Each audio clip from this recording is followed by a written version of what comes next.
सुप्रभात बच्चों। चलिए आज हम अध्ययन करते हैं दो बैलों की कथा। वैसे मैंने आपको इस हफ्ते मैंने दो बैलों की कथा ही पढ़ाई है ना। ये विधा किस विधा से लिया गया है? किस विधा से लिया गया है? ये कौन सी विधा से लिया गया है? कथा विधा से लिया गया है। जैसे आपको मैंने बताया था कि हिंदी गद्य की अनेक विधाएं हैं। नाटक, रिपोर्टाज, संस्मरण, कहानी, निबंध, उपन्यास, है ना। ये सब हिंदी गद्य की विधाएं हैं। उन्हीं में से किस विधा से? कथा विधा से लिया गया। कथा, ये दो बैलों की कथा कौन सी क्या हमें दर्शाती है, यानी हमारे भावों को प्रदर्शित करती है कि हमारे आपसी भाव कैसे होने चाहिए।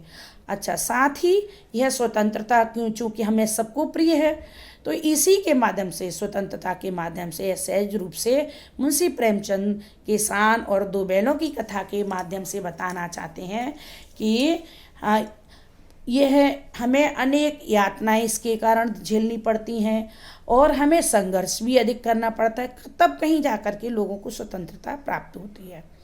अच्छा, मुंशी प्रेमचंद की ये कथा किससे ली गई है? पंचतंत्र और हितोपदेश की कथा परंपरा से ली गई हैं और ये हमारे लोगों के विकास करने में, यानी लोगों के उपयोग और विकास करने में पूर्ण रूप से सहायक भी सिद्ध हुई हैं।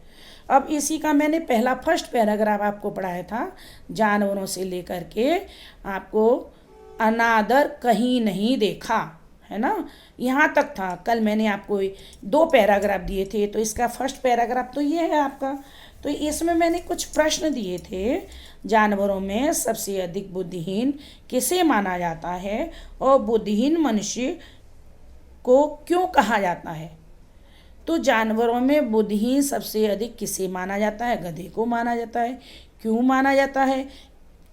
अब इस देखो आपके पैराग्राफ में लेकर कि उसे सीधेपन और निरापद सहिष्णुता के कारण ही इसे हम क्या मानते हैं? बुद्धिहीन मानते हैं। यानी उसमें सहन करने की क्षमता अधिक है। वह बिना कारण ही ये उसका अपराध हो अथवा ना हो, निरपराध यानी अपराध हो अथवा ना हो, फिर भी वह दूसरों के द्वारा दिए गए दंड को, यातनाओं को झेलता है और कभी असंतोष नहीं प्रकट करता है अपने चेहरे पर, उस पर कितना ही बोझा डाल दिया जाए। तो इस तरह के ये भाव उसके अंदर नहीं होने चाहिए। गधे के दूसरा प्रश्न है, गधे के गुण संक्षेप में लिखिए। अब इसका उत्तर तो यही है। अभी देखो ऊपर भी यही पूछा और दूसरी बार फिर उसको, लेकिन दोनों का अलग अलग बताया गया। प्रश्नों का केवल फेर हो गया हमारा। तो कैसा है? संक्षेप में गुण क्या है? कि वह सीधापन है उसके अंदर, सहिष्णु है, वह सहनशील है, संतोषी है, ऋषियों मुनियों जैसी उसके अंदर गुण हैं, है ना। सुख दुख वह दोनों में समान रूप से रहता है। तो इस प्रकार के वह भाव रखता है। अच्छा, तीसरा प्रश्न है आपका, दिए गए गद्यांश से द्वंद्व समास के 2 उदाहरण छांटिए। अब 2 उदाहरण कैसे हैं? देखो आपकी इसी में है, ऐसा नहीं है कि अभी कह रहे थे ना बच्चे कि इसमें नहीं है। मैम पैराग्राफ में देखो आपके 6 लाइन में 7 लाइन में है, सुख दुख, सुख और दुख द्वंद्व समास। और का लोप हो जाता है ना ललित, अभी बताया आपने। तो क्या है इसमें? देखो सुख और दुख, हानि लाभ, हानि और लाभ। इसके ऋषियों मुनियों, ऋषियों और मुनियों, ये भी द्वंद्व समास का है। तो इस प्रकार से हमें पैराग्राफ से ही देखने हैं।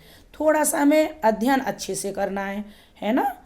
अध्ययन को करते समय हम कैसे बने? सहज बन जाए, है ना। थोड़ा सा धैर्य से काम लें और गहराई से उसका अध्ययन करें, तभी हमें हर एक प्रश्न का उत्तर मिलेगा। ओके बच्चों, चलो अब हम दूसरा पैराग्राफ दिया था ना आपको। तो इसमें दूसरे पैराग्राफ में उसी के नीचे एक पंक्ति को छोड़कर का था, देखिए ना भारतवासियों की अफ्रीका में क्या दुर्दशा हो रही है, से लेकर के लास्ट तक सभ्य जातियों में गण बना दिया गया है। तो यहाँ से लेकर यहाँ तक था आपका। तो अब इसमें क्या है, इसमें कुछ प्रश्न मैंने दिए थे। गद्यांश के आधार पर भारतीयों की अवस्था का चित्रण करते हुए बताइए, सभ्य कहलाने के लिए भारतीयों को क्या सीखना चाहिए। बताया ना। अब हाँ, यस, तो ये केवल इसका उल्टा हो जाएगा। देखो ललित, अभी क्या बताया आपने कि हमें क्या नहीं होना चाहिए, हमें लड़ाई झगड़ा नहीं करते, बातें सुनकर गम खाते हैं, तो ये भारतीयों की विशेषता है। किंतु वह बता रहा है कि भारतीय को क्या सीखना चाहिए सभ्य बनने के लिए, यानी इनका उल्टा कर देना चाहिए। यानी जो लोग हमें अमीर अमेरिका के अनुसार जो भारतीय हैं उन्हें क्या करना चाहिए, हमारे भारत की तब सभ्य कहलाएंगे जब वे लड़ाई झगड़ा करने लगेंगे, दूसरों की बातों को सुन करके दो टूक जवाब देंगे, जैसे को तैसा करेंगे, ईंट का जवाब पत्थर से देंगे, तो वे सभ्य कहलाएंगे। तो ऐसे जो जीवन के आदर्श हैं कि वे हमारे भारतीयों की पहचान है कि वे गम खा जाते हैं, लड़ाई झगड़ा नहीं करते हैं, संतोषी हैं, ऐसे जो जीवन के आदर्श उनके मूल्य हैं वे उन्हें नीचा बनाते हैं। तो हमें इन्हें छोड़ करके गद्यांश के आधार पर तो भारतीयों की अवस्था का यही चित्रण किया गया है। अच्छा, ठीक है, ओके। नेक्स्ट, गद्यांश में से दो उपसर्ग शब्द और प्रत्यय शब्द छांट कर लिखिए। अब दो दो उपसर्ग छांटने हैं आपको, दो दो प्रत्यय छांटने हैं। यस, इसमें नहीं है कीर्ति है, आकृति देखो, आकृति यदि आप से ने ध्यान से पढ़ा होगा तो इसी में है, देखो ध्यान से।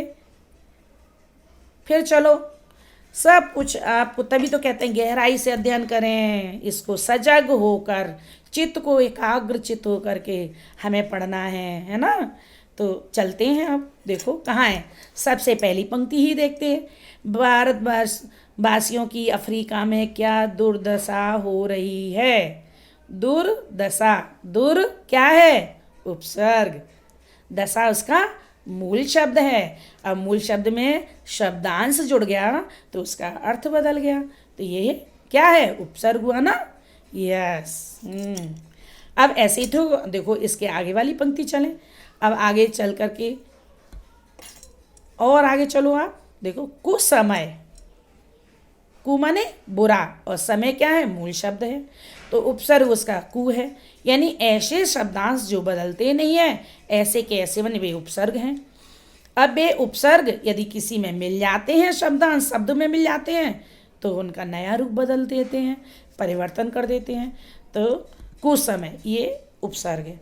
अब चलते हैं हम प्रत्यय की ओर। देखो प्रत्यय भी बहुत सारे हैं इसमें। तोड़कर, कर प्रत्यय लगा हुआ है, तोड़कर, गम खाकर, सुनकर, देखो। और आगे चलते हैं, कितने आपको मिल गए, यानी आपको दो दो तीन तीन तो यही मिल गए। तो इस तरह से ये उपसर्ग, ये प्रत्यय हो गए आपके। तोड़कर क्या हुआ, प्रत्यय हुआ ना। बदनाम, बदनाम, और नाम में बद क्या है, उपसर्ग है, बद माने बुरा, और नाम क्या है, मूल शब्द है। तो बदनाम माने जो व्यक्ति की प्रशंसा खत्म हो चुकी है, सब जगह बुराई हो रही है ना। अब नाम उसका नाम है, तो ये भी उपसर्ग है। तो इस तरह अब समझ में आ गया ना आपको। तोड़कर, है ना, गम खाकर, ये सब क्या हैं आपके, प्रत्यय हैं। और दुर्दशा, कुसमय, बदनाम, ये क्या हैं आपके, उपसर्ग हैं।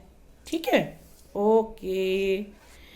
लेखक ने जापान की मिसाल देकर क्या स्पष्ट किया है। फिर वही क्वेश्चन, प्रश्न पैराग्राफ में इसी तरह से आते हैं, ये 5 नंबर के होते हैं और ये ऐसे ही आएंगे आपके। ठीक है, तो लेखक ने जापान की मिसाल देकर क्या कहा है कि जो जापानी लोग हैं वे क्या करते हैं कि लड़ाई झगड़ा करते हैं, है ना, पत्थर जवाब, ईंट का जवाब पत्थर से देते हैं, है ना, इसलिए वे जापानी लोग सभ्य कहलाते हैं। यानी जो सभ्य वाला क्वेश्चन था वो यहाँ आकर के फिर से रिपीट हो गया, बस खाली प्रश्न को हमने बदल दिया।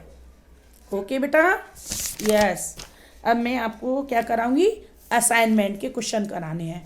ठीक है, असाइनमेंट के क्वेश्चन कराएंगे तो आप अपनी कॉपियाँ निकालेंगे। ठीक है, ओके, यस।